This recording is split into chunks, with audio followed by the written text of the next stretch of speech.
Hello. Have you ever thought of going into the life of a rock star? Have you ever dreamt of seeing what they really feel? I have, and I did. So now, me, you, and my smoking jackets will see what really goes behind doors with Joanna and Danielle of Joe & Co. This is Danielle Ryder and okay, sorry, I got lost. And Joanna Amiga of Joe & Co. Here we go. How did Joe & Co. start? Joe & Co. Didn't start with me. Joe & Co., also known as Joanna White and Company, started as me and my dad and Patrick Golars, our now drummer, just playing, this is great, just playing, my dad played acoustic guitar along with me and just doing some of my original songs at a little club in Hyannis, and it kind of just started that way. It was like a little bit of a jam band type of thing. How did you pick the name? Well, I was the one that originally wrote all the original music, and from there, so it was like my original music, and then everybody who was helping me by playing instruments and stuff became like the company.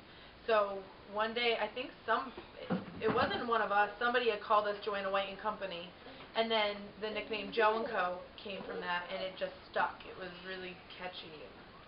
Cool. Do you ever just want to say screw it and not go on tonight? Absolutely. Yep. There are quite a few times, you know, we all have our own personal lives and a lot of things that go on, and you know, sometimes you have, you know, issues with other bandmates and you want to be like, all right, I'm done here, but you know, the show must go on, and you know, we get up there and do what we love to do, and that's music. So Even on screw it days. yeah, even on screw it days. What inspires you to get on stage every Friday and Saturday night?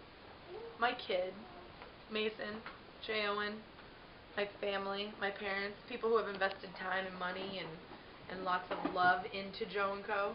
I mean, every time I get on stage, it just plays in my mind over and over how many people support us and really, you know, come out not only to shows to support us, but are financially supporting us and supporting us from far away and near, and coming to shows and buying CDs and telling their friends. Like, that is the #1 inspiration for me, is everybody who's around us constantly pushing us. It's also a gift to be able to do music and be able to share it with other people, and a lot of people don't get that opportunity, and you know, it's really nice to get up there and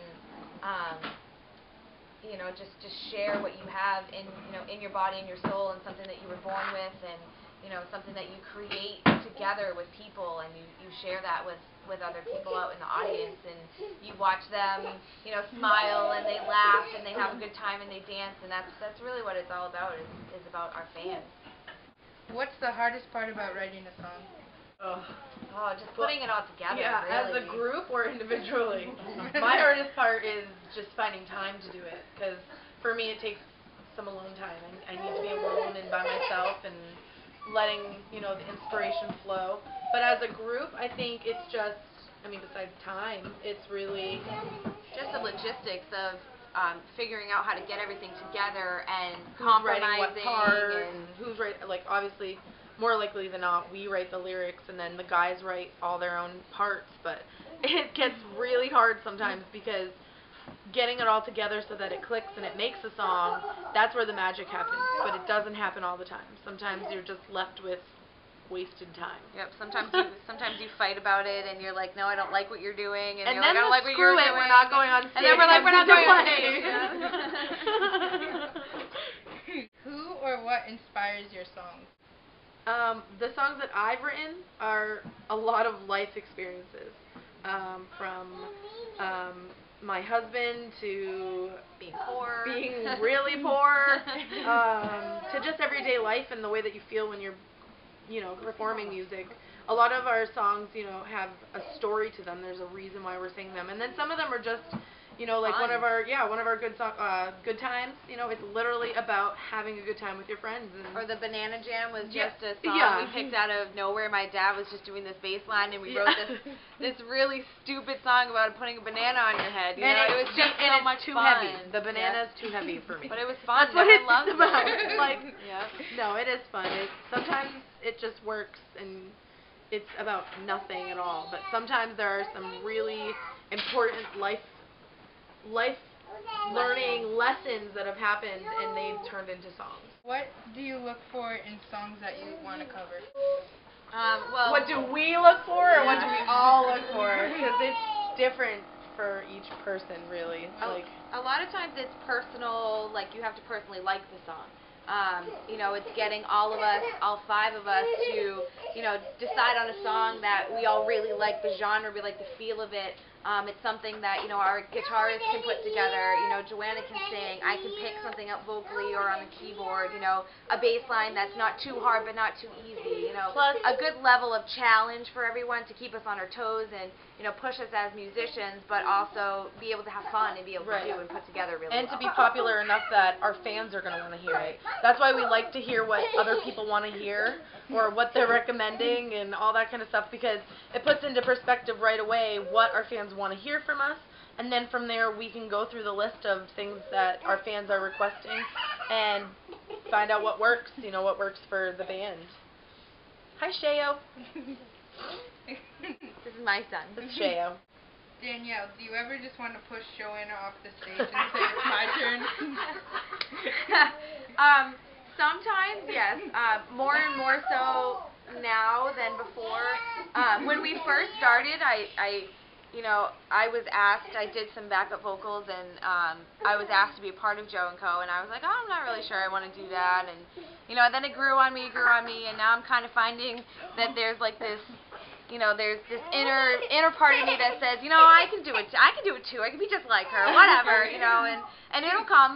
We have some stuff in the works, and We are pushing her. we have some We're stuff pushing coming her up. to take lead, because there have been some circumstances where I have been sick or I've lost my voice, and we need Danielle to step up. So within the process, I myself personally have been pushing very hard for Danielle to learn music that she wants to sing lead on, because that's really where it matters.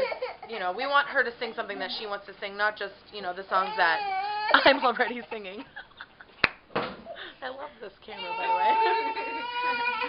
How do you feel about auto-tune? Ugh. We don't. It's such a cop-out. We don't. You don't. It's a cop-out. We don't. I mean, a lot of artists need it because they are entertainers. They're not musicians. But we don't need auto-tune. Because Joanna and auto-tune I- is here and right here. You don't. But also, Joanna and I have been singing forever. We've been doing this together, so, you know, we have built-in auto-tune. We just, you know, she can, last night there was one song that we did at our show, and Joanna just went off, and I just ended up following her, and it was just natural, and it just went that way because over time and through practice and doing it so much that we just know how to do it. We it kind of works, share you know? a brain when it comes to like music, especially like with harmonies. Like I'll turn around at the end of the song and be like, Danielle, that was really good. Like what I'll you be like, did. oh, thanks. I didn't even try. Yeah, that worked out. Yeah. Yeah, it totally just worked. No idea why or how, but it did. Good job. But auto-tune, boo auto-tune. You can do it on your own, just practice. And if you can't, don't sing. Yeah. Sorry. I'm sorry. Don't. Yeah. Because then you're just like all those artists out there that are really, they're just entertainers. They're not musicians. Yep. To be a musician means you need to do music. So if your craft is your voice and you're using autotune, more likely than not, you're not really a musician. How do you keep your voice like without losing it or whatever? Don't ask Joanna because she loses it all the time. Yeah, well, I'm the one that's belting all night long for 4 hours. I use lots of honey. You'll probably see me, sometimes I'll do honey shots at night throughout the show just to keep my vocal cords nice and moist all night long. Sugar-free. Go Weight Watchers, go. And but the other thing is tea. I like to have tea before I go on stage with some lemon. Or you can do any warm chamomile. liquids. Yeah, any kind of warm water with some lemon and stuff. And then afterwards, my new thing, because I'm trying to keep my voice you know, as well as I can, is trying to have tea, like taking a tea bag and putting it in my water and sipping on it throughout the night, just to, you know, after the show as well, to just keep that, the herbs and like everything nice and healthy. I don't know. Also, it depends, you know. It's also really important to warm up your voice Yeah. before you get on stage and sing. You know, just either. I mean, I personally sing all day long. You know, if I know I have a show, and then I sing all the way up there. I blast my music in the car all the way up there, and then I make sure I sing on my way home too. And being able to bring your vocal cords back down to where they were is also important. Who are your musical influences? You want to go first? Sure. I personally love Mariah Carey. She has been my inspiration forever and ever. More recent, Joss Stone is fabulous. I find that I can really pick out her stuff, and Carrie Underwood is one of my other personal favorites. But really, if I had to pick one, it would be Mariah Carey. I listened to her forever, and I always wanted to be able to sing her songs and never could, and I still try, so whatever. You could sing her song. For me, it's everything from Whitney Houston, Mariah Carey, Joss Stone, same as her country music. I love the newer stuff like, you know, Taylor Swift and all these new groups that are coming out, like the Jane Deere Girls. I love them. They're really good. The record. But I like everything. I'm extremely well-rounded. Like, I like classical music. I like choral arrangements. I like anything and everything to do with just expanding my personal mind when it comes to music. And a lot of it has to do with the fact that we grew up in a choir. Like, we loved chorus and we loved to experience different cultures through music, and really it still kind of stands today. Like, that's why Joe & Co is such a well-rounded band, is because there never has been one set kind of music that I have focused on. It's really always been everything, including a tractor. Seriously, it really has. So everything. What's next for Joe & Co? Joe & Co is expanding. We are in the process of recording an album. We are in the process of recording a documentary, which is kind of cool. We're also in the process of, you know, just getting the Joe & Co word out there. We're trying to get to different states. We're playing in Boston. We want to go to Rhode Island. We want to do all those awesome things. But, you know, we're working on the album first, and that is going to take a little bit. And then once that gets out, I mean, Joe & Co, we're a family band. We have families at home that we take care of and that we work for.